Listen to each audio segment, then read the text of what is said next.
Hey, what's going on, everybody? It's your boy, it's your girl, it's your femboy, it's your trans girl, Young Green Studios.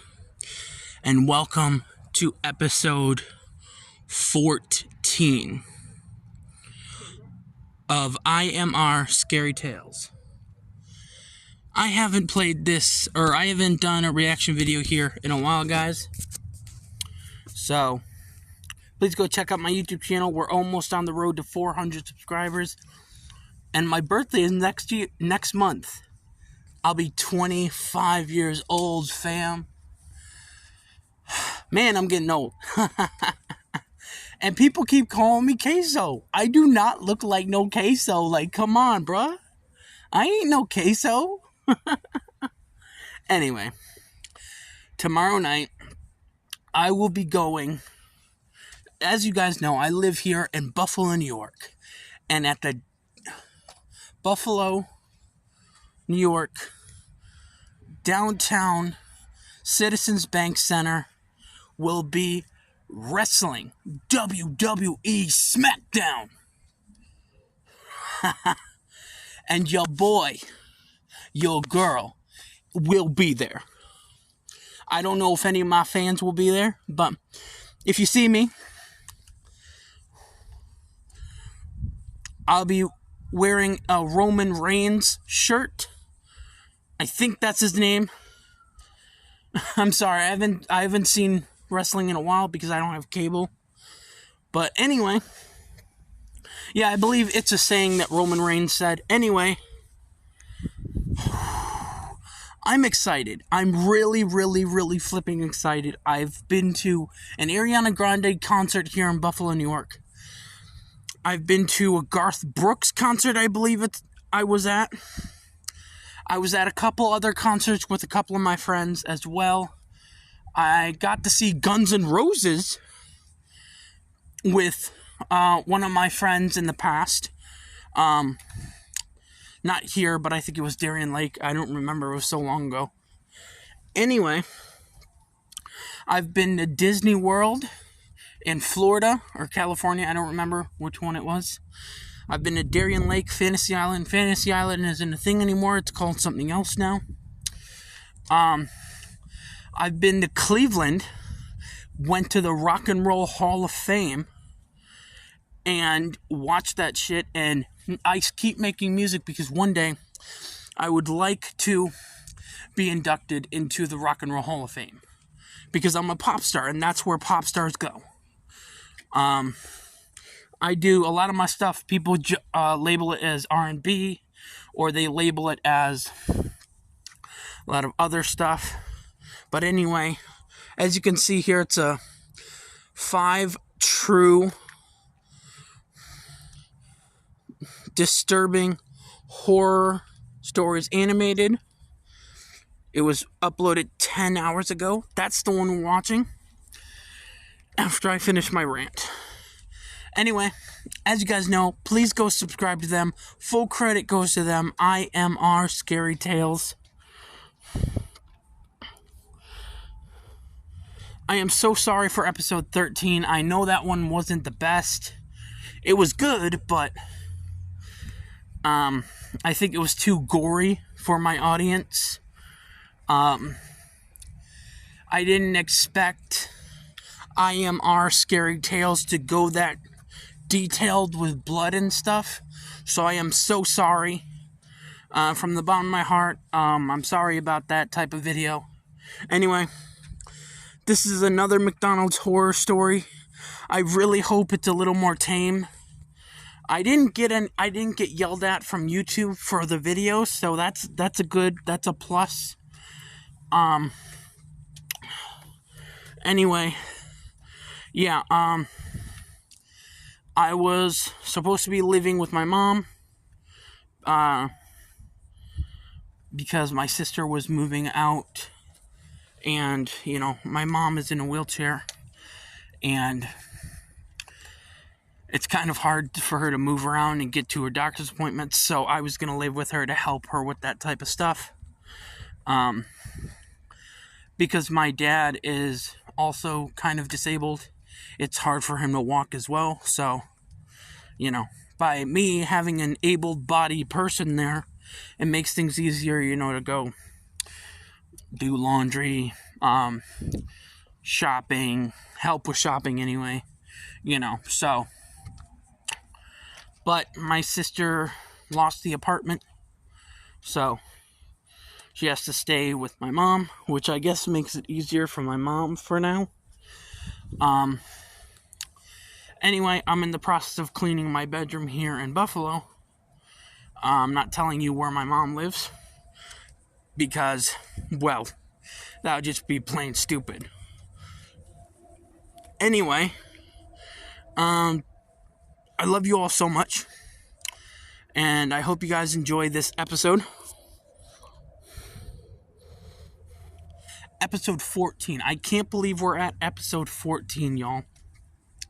And yes, we will be releasing a new Christmas song this year.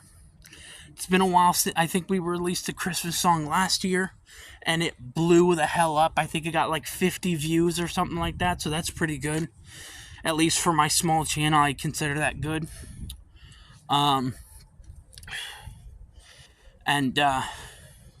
I'm really excited because a lot of you guys seem to really like the Halloween song I dropped called Halloween Fear. So thank you so much for that support. I do plan on doing some Facebook Reels because I got a Facebook now that I have to shout out, and I'll leave a link. I'm going to leave a link to my Facebook in the description of this video.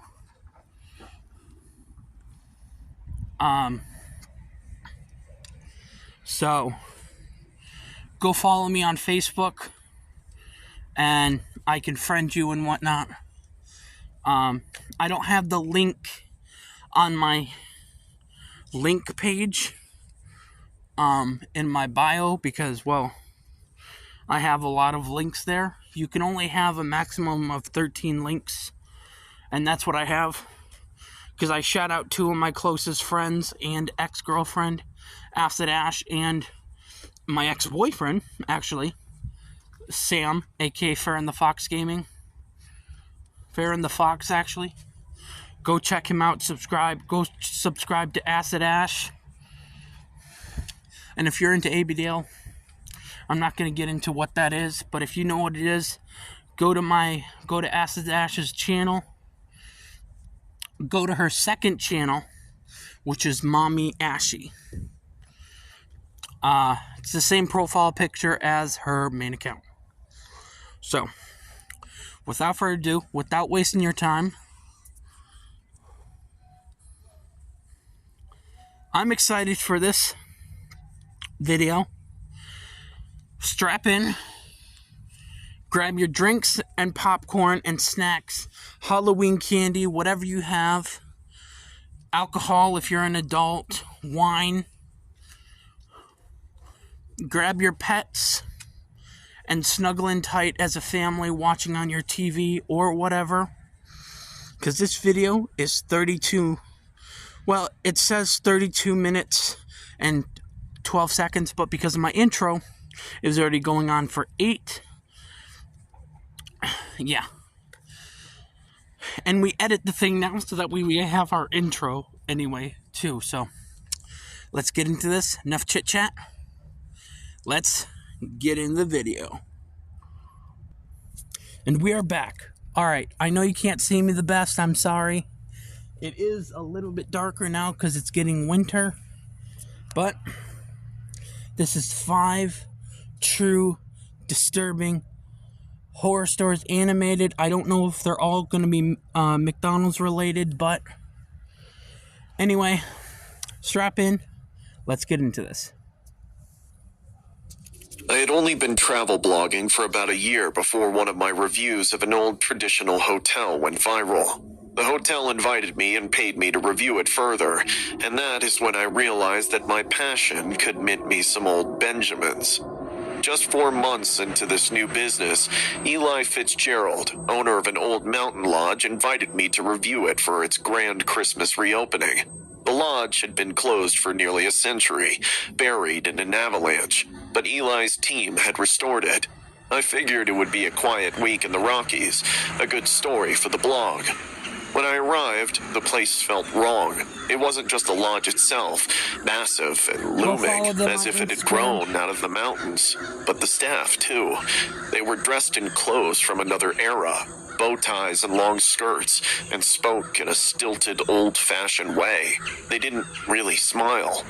Eli greeted me at the door, his tall figure draped in a thick coat, his eyes too sharp, too cold. "Mr. James, welcome. You'll find it very peaceful here." Peaceful? Maybe, but the whole place had a strange atmosphere, like it was holding its breath. Well, it's haunted. I settled into my room, a cozy enough space with a fireplace and large bed. The wind howled outside, and I couldn't shake the feeling of being watched. Still, the long trip had worn me out, so I laid down and tried to sleep.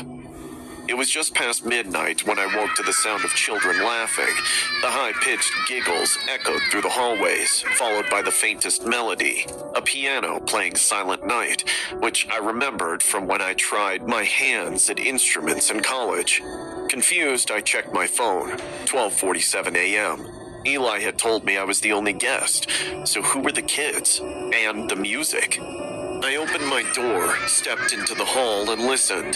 The laughter faded, but the music continued, like it was drifting from somewhere deep within the lodge. I followed it down to the lobby, expecting to find some explanation. A stereo, maybe, or a staff member playing the piano. But when I got there, the lobby was empty. The piano, covered in dust, hadn't been touched in years. I asked Eli about it the next morning. "I heard kids laughing last night, and music. Thought you said I was the only one here." Eli didn't blink. "You are, Mr. James. The wind can play tricks on the ears around these parts. I hope you would mention that the lodge brings out an old world charm, especially in the nights."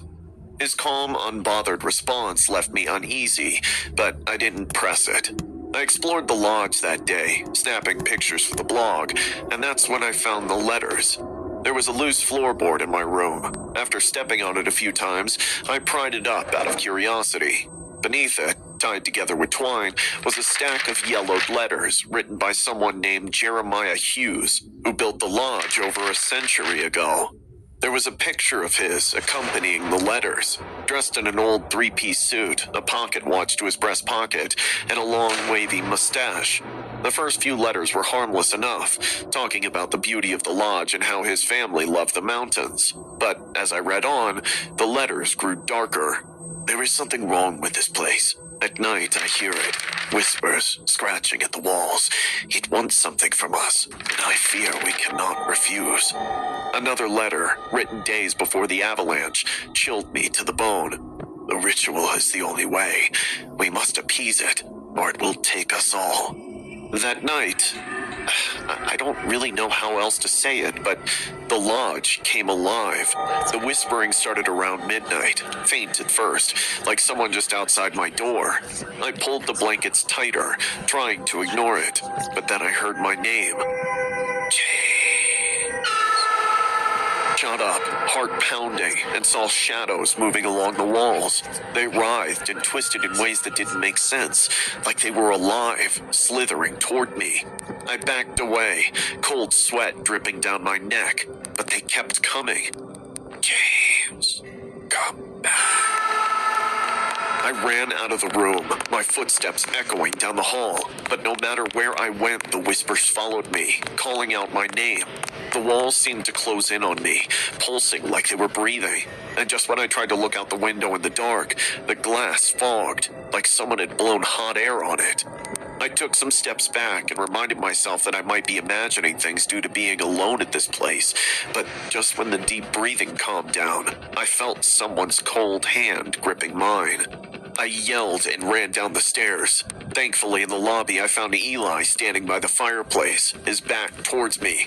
"I need to leave right now. There is some strange shit going on at this lodge." Eli didn't turn around. "It's too late. The house has been disturbed. It doesn't let go easily." My blood ran cold. I didn't care what he meant. I just wanted to get out. I grabbed my coat, ran to my car, and drove down the mountain as fast as I could, not caring about the luggage that I had left behind. As fate would have it, I learned in the news that a sudden avalanche swallowed the lodge early in the morning, taking its new owner with it.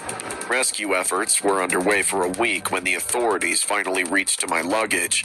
They found my phone and laptop and sent it back to me. My laptop never worked again, but I was surprised that my phone fired up. Gathering courage, I decided to check the photos and videos, which I had clicked of the place to post on my blog. To my surprise, in those pictures were captured children and people dressed in old dresses whom I had never seen. And then, in one picture, I saw a man sitting on a chair next to my bed. He was dressed in an old three-piece suit, a pocket watch to his breast pocket, and carried a long, wavy mustache. The original owner of the lodge, Mr. Jeremiah Hughes.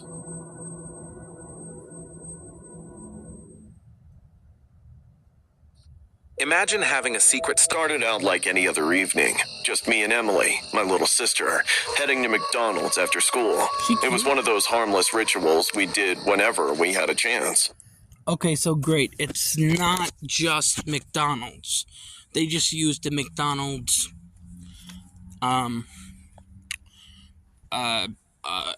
thumbnail. That's pretty cool. Alright. Give me a second. We're about to get back into this video.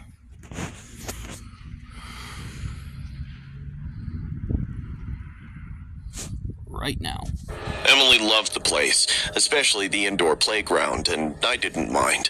It gave me a break, a chance to sip on a Coke, and scroll through my phone while she burned off energy. The place was almost empty when we walked in. A few Do you all remember McDonald play places? I've played on them a few times, especially when my brother's dad was alive. His name was Eddie the Second. He was an okay man, but he passed away a long time ago. And me and my twin sister, we both thought he was our dad too, but apparently only my brother's dad. Anyway, it was really fun going to McDonald's and the play places, and we got sad when we found out McDonald's didn't carry play places anymore. It was very sad, but it also got McDonald's a chance to, get rid of the play places and put in more seating to get more customers. So it worked out. Family scattered around, the occasional soft beep of the fryers behind the counter, and the fluorescent lights that always felt a bit too harsh. It should have felt normal, safe even, but the moment we sat down, something felt off. I can't explain it, call it gut instinct, but the second we walked in, I had this eerie sense that we weren't alone, not in the usual way. Someone was watching us. Stop it, Sarah. I scolded myself. Emily was happy. I should have been too. How could I when I spotted him? A man, sitting alone near the front, huddled in a dirty gray hoodie, his hair sticking out in greasy strands. His eyes, though, those were what chilled me. They were fixed, almost unblinking, on Emily as she played with the interactive display near the counter. She was completely unaware, tapping the screen with her usual bubbly enthusiasm. But his gaze, it was cold and hungry. I tried to shake it off as I ordered. I mean, it's a public place, right? I told myself he was probably just some random guy, maybe a little rough around the edges. No big deal. But the way he was watching her, it unnerved me. By the time I sat down with our food, he was still there, unmoved, his focus unwavering. I glanced at Emily, then back to him. His eyes shifted the moment I caught him. For a split second, our gazes locked, and something about the way he looked away, like I wasn't supposed to notice him, sent a wave of nausea through me. I should have grabbed Emily then. I should have left, but I didn't. Instead, I watched her run off to the playground area, giggling as she disappeared into the maze of plastic tubes and slides. I tried to relax, telling myself I was being paranoid. I mean, what could happen? There were other people around, workers, families. But when I glanced back at the front of the restaurant, the man was standing. He wasn't leaving, though. No, he was standing near the door, watching Emily again, his eyes darting toward me occasionally, but always returning to her. My heart kicked up in my chest. Go talk to the manager, I thought. Tell someone.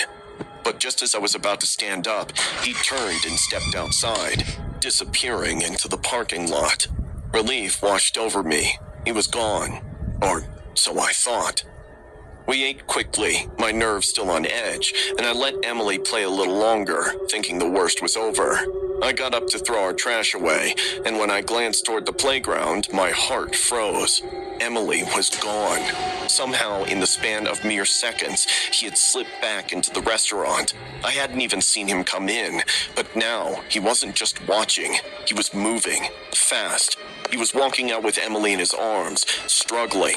My body moved before my brain could catch up. I screamed her name, the sound ripping from my throat, raw and desperate.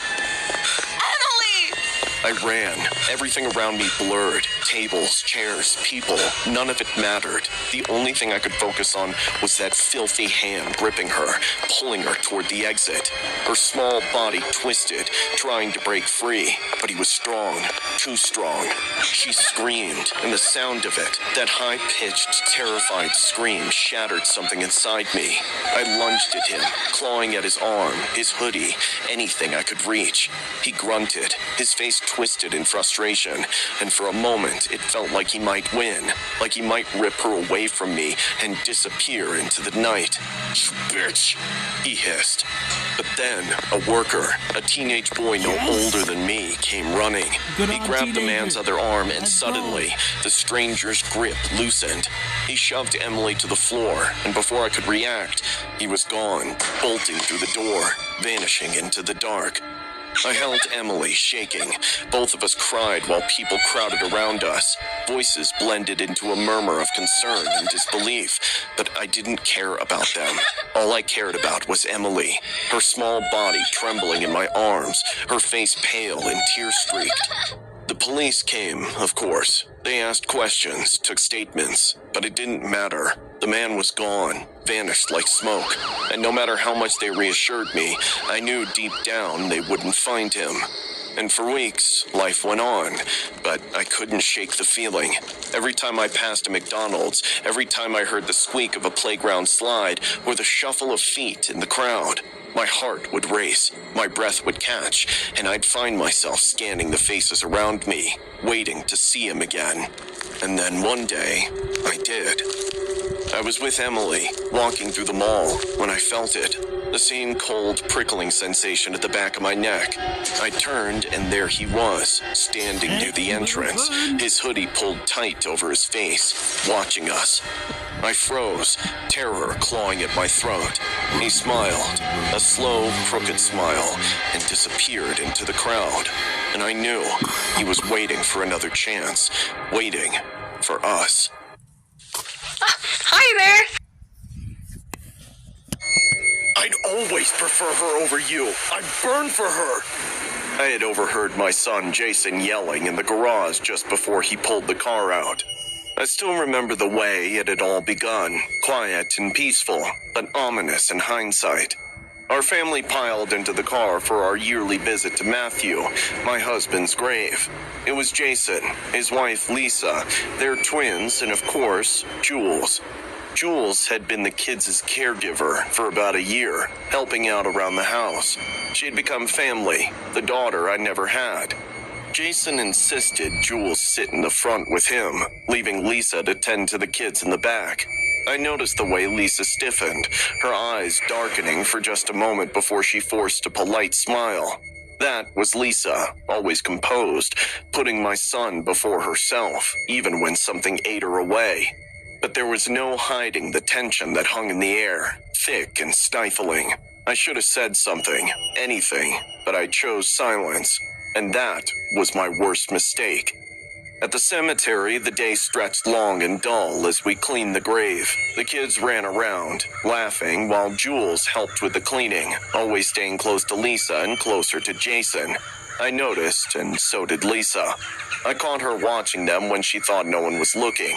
Her hands gripped the gardening shears so tightly that her knuckles turned white, while Jason, oblivious or maybe indifferent, chatted away with Jules like it was just another day.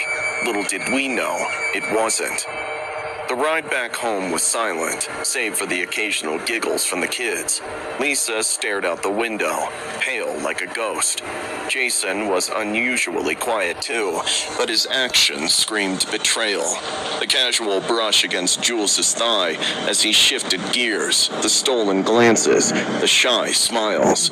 That evening, after dinner, I kissed the kids goodnight and waved Jason and Lisa off to bed. The unease in Lisa's eyes hadn't faded. If anything, it had deepened. Jason, on the other hand, seemed carefree, already a bit tipsy from the wine he'd downed after dinner. And Jules? She lingered, helping tidy up the kitchen before heading home. Too helpful, too involved. Everything in the air was wrong, but once again I remained quiet as I slipped into my bed. I must have fallen asleep at around midnight, but my dreams were restless, haunted by images I couldn't quite grasp. Then it happened. A scream ripped through my slumber, yanking me from a nightmare, only to push me into another. For a moment, I thought it was still dreaming, until the smell of smoke hit me, thick and suffocating. I sprinted down the hall, my heart pounding in my chest. The kids were already outside crying, surrounded by neighbors who had rushed to help. The house was bathed in orange. Flames licked at the walls, devouring everything in their path. But it wasn't the crackling of the fire or the roar of the flames that chilled me to my core. It was the screams, raw, agonizing, coming from inside. My children's voices, Jason and Lisa, were trapped inside, burning alive. I can still feel the way I fought to get them, my legs like lead. My body lurched forward with every desperate breath. Neighbors helped me back as I thrashed, screamed for Jason, for Lisa. Let me go! They're gonna die! My voice was broken, hoarse from the smoke and the terror that gripped my chest. Hot tears cut through the soot on my face as I begged, but their grip only tightened. The fire roared louder, and all I could do was watch. Soon, siren wailed. The fire trucks arrived, but it was already too late. When they pulled Lisa out, her body was barely recognizable, charred beneath layers of blackened skin. But she was alive, just barely breathing. Alive. But my Jason didn't make it. The flames had consumed him, leaving only ash. At first, they said it was an electrical fire, faulty wiring, they assumed. It made sense with an old house like ours. Fires like that happen all the time. Investigators nodded and scribbled in their little notepads, shaking their heads like it was just a sad, tragic accident. But I knew it wasn't, not even close. A week later, when Lisa finally woke up in the hospital, her voice was raspy and weak, but her words, they were chillingly clear. She had discovered Jason's affair with Jules, found texts and voicemails laid out before her like a death sentence. That day at the cemetery, she'd simmered in her own rage, quietly plotting. She had waited for Jason to pass out, drunk and oblivious, after they had the argument. He confessed, thinking she would forgive him like always. But this time, Lisa didn't forgive. She started the fire, watching as it spread as Jason slept through the beginning of the flames. She wanted it to look like an accident, the thought that something like this could hide behind her calm demeanor, her steady hands. It's terrifying. What kind of darkness had she been carrying all this time? Why didn't she reach out? As they wheeled Lisa away from the police, I stood there, staring at the empty shell of our home, at the blackened remains where my son had died. Could I have stopped it? Could I have said something? Done something? I replayed every moment, every glance, every conversation. If I had spoken up, if I had confronted Jason, if I had taken Lisa aside. But now, it was too late. My silence had cost me everything I owned. I still hear the crackling of the flames in my dreams, and sometimes, if I listen close enough, I can still hear Lisa's scream mingling with the roar of the fire. It wasn't the scream of a woman in pain. It was the scream of someone who had finally snapped. I transferred to Crestmore College to escape the mess I'd made of my life. It was supposed to be a fresh start, but then I got to know about the attacks. The rumors were vague, but unsettling. A masked figure dressed as a WWE wrestler assaulting students at random. I figured it was just campus folklore, until one night I met him. I had stayed late in the library, cramming for midterms. When I left, the campus was eerily quiet. No late-night chatter, no footsteps, just fog creeping around the manicured lawns. I was really sleepy, so I didn't even bother to check the two cute girls making out behind the bushes along the way. When I got to my dorm, the door was slightly ajar. That's when I sensed something was wrong. Did I forget to lock it? I pushed the door open cautiously, stepping into the darkness. The light switch did nothing. The power was out. The door slammed shut behind me, the bang echoing in the silence. I grabbed my phone, its weak flashlight trembling in my hand. That's when I saw him. Standing ahead was a man in a Rey Mysterio mask and a grotesque grin. He wore dark, ragged clothes, but he sure scared the hell out of me. What the hell? He tilted his head like he was sizing me up, then spoke in a low, raspy voice. You've disrupted the spectrum. Before I could move, he lunged. His boot slammed into my stomach and I went flying into my desk. The air knocked from my lungs. I scrambled to get up, but he was on me fast. He twisted my arm behind my back, forcing me to the ground.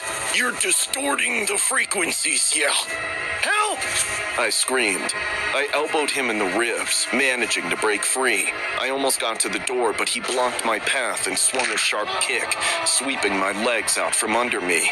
Pain shot through my body as I hit the floor again. The guy was relentless, moving with an eerie grace, like he knew exactly how to inflict pain. He grabbed me by the throat, lifting me off the ground. My vision blurred, my breaths ragged. His words were nonsense, but his intent wasn't. The patterns, they need to be restored. With my last bit of strength, I grabbed a pillow from the bed and shoved it into his face. He loosened his grip and I bolted for the closet, slamming the door shut behind me. My heart raced as I crouched in the dark, trying to stay quiet. Outside, I could hear him, his footsteps taunting. Hide and seek? Oh yeah, the patterns always repeat, Roy. He knew my name. How did he know my name? The door ripped open and he stood there, bathed in the dim light from the window. Without thinking, I grabbed a metal hanging rod and swung it at his head. He staggered back, giving me a chance to rush him. We collided into the bookshelf behind, books crashing to the floor. He recovered fast, grabbing me by the throat again. His grip was tight, and the edges of my vision started to fade. I thought it was over. Then suddenly, he let go. I crumpled to the floor, gasping for air. The masked man stood over me, tilting his head as if listening to something only he could hear. Oh, Martha's a-calling. He walked out, vanishing into the foggy hallway without another word. Shaking, I locked the door and called campus security. They arrived quickly, but after a half-hearted search, they found nothing. The officer just shrugged. Probably just some kind of prank. I'm bleeding. Does it look like a prank to you? I knew what I saw. The masked man had left marks on me, bruises, scratches, and probably a broken bone. The next few days, I started asking around quietly.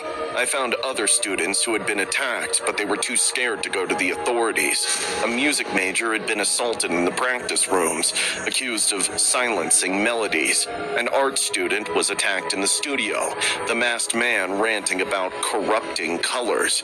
The pattern made no sense, but the more I learned, the more it sounded like these attacks were about more than random violence. The guy had a fixation with sensory input, sound, color, energy. I had taken a new music class before dropping out in the previous semester, but when I looked for the common thread, I realized that the crazy man in mask had only targeted the students who had taken that class. I started digging into old campus records and found something strange.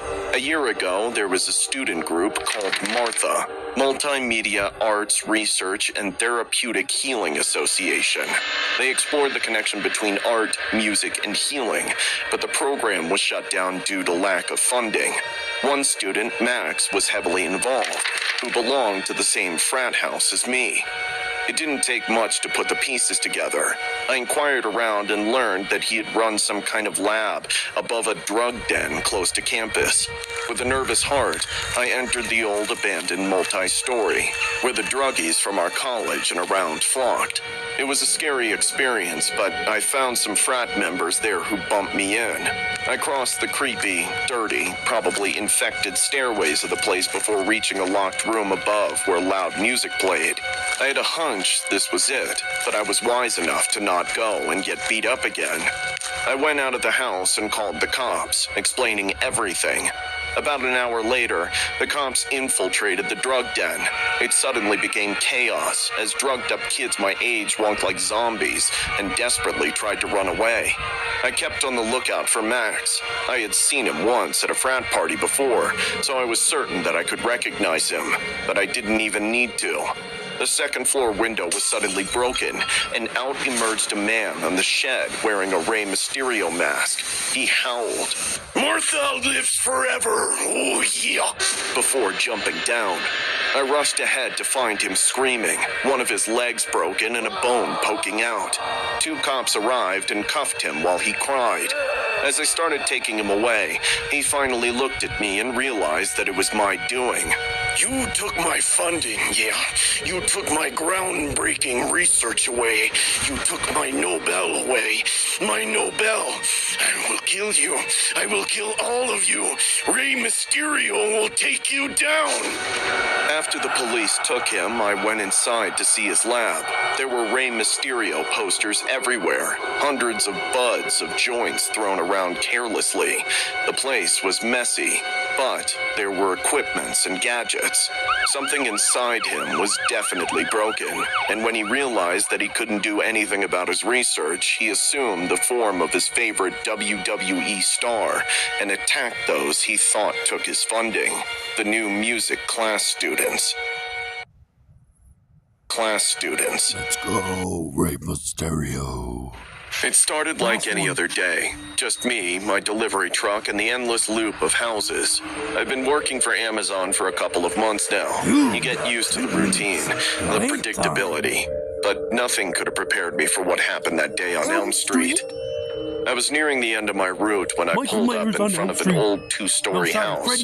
Just another stop, I thought. And then I saw her. A woman standing on the porch, arms crossed, her face twisted in something between anger and disgust. She was staring right at me. I parked along the curb, double-checked my list, and headed toward her neighbor's door. That's when I heard the voice. You can't park here. I turned to face her. She was standing at the edge of her property now, one foot planted firmly on the sidewalk, the other in her yard. Her eyes were wild, dilated almost. "Ma'am, I'm just delivering a package next door. I'll be out of here in 2 minutes. I don't care. Her voice cracked, but it wasn't the shrillness that got me. It was the calm undercurrent beneath it, like something dangerous was simmering just below the surface. This is my street. You don't belong here. I've dealt with rude customers before, but this was something else. There was something about the way she stood. Too still, too tense, that sent a cold ripple down my spine. I forced a smile and tried keeping my voice steady. "I think the streets belong to all your neighbors, including that one." I pointed to the house next dude. "And I'm just doing my job." For a second, I thought she might let it go, but then she stepped closer, blocking my path. Leave. Now. I hesitated. It wasn't just her words, it was the way she looked at me, like she knew something I didn't. I muttered something about finishing my job. I bypassed her and quickly dropped the package at the neighbor's door. In seconds, I got back to the truck. But as I drove off and I glanced in the rearview mirror, I felt it. The inevitable promise of an impending doom. That weirdo was still there, standing in the middle of the street, watching me. I shrugged it off, thinking it was over. I couldn't have been more wrong. Hours later, after a long day of deliveries, I found myself driving home, my mind drifting back to the woman on Elm Street. The way she looked at me had stuck, burrowing its way into my thoughts. I shook it off. I was just tired, I told myself. Too many deliveries, too little sleep. Then I noticed something as I neared Elm Street again. A shadow, a figure standing by the side of the road. Her. My stomach dropped. She was waiting for me, all this while? I slowed down, hoping to pass by unnoticed, but the moment she saw my truck, she stepped right into the street, arms crossed just like before. I had to hit the brakes to avoid hitting her. Get out of the truck. She ordered, her voice low, eerily calm. I didn't move. My heart was pounding now, each thud echoing in my chest. Ma'am, I don't want any trouble. I'm just headed home. Her face twisted into a smile, but it wasn't comforting. It was too wide, too forced, like she was mimicking a human expression she'd forgotten how to use. You think you can just come into my neighborhood, do whatever you want, and leave? Something in her voice told me this wasn't just about parking. Something deeper, something twisted. I'm leaving now, I said, my voice barely above a whisper, as I shifted the truck into reverse. Her smile dropped. Oh no, you're not. She lunged toward my truck, her hands slamming against the hood. My breath hitched. What was she doing? I hit the gas, reversing down the street as fast as I could, tires screeching. In the rearview mirror, I heard her sprinting to the car, the engine roaring to life. She was coming after me. I floored it, speeding through the winding streets, headlights cutting through the thickening dusk. She was right behind me, her car barely inches from my bumper. The beams of her headlights flooded my mirrors, blinding me. My pulse raced as I swerved down a side street, praying she wouldn't follow. But she did. Every turn I took, she was right there, relentless. I could see her face now in the reflection of her headlights, contorted, unhinged. It was like she was enjoying this chase. Her faint giggles reached my ears as I raked my brain for possible escape. And just when I thought there was none, I spotted it. A narrow alleyway up ahead, just wide enough for my truck. Without thinking, I veered into it, scraping the sides of the vehicle as I barreled through. Her car wouldn't fit. I hoped it would slow her down. Yes, I parked in the shadows, killing the engine, holding my breath.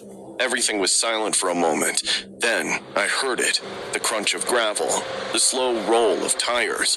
She was circling the block, looking for me. My hands shook as I clutched the steering wheel, sweat dripping down my face. I could hear my heartbeat in my ears, each thud louder than the last. I watched her car crawl past the alley, her headlights sweeping across the entrance. She had lost me, hopefully forever.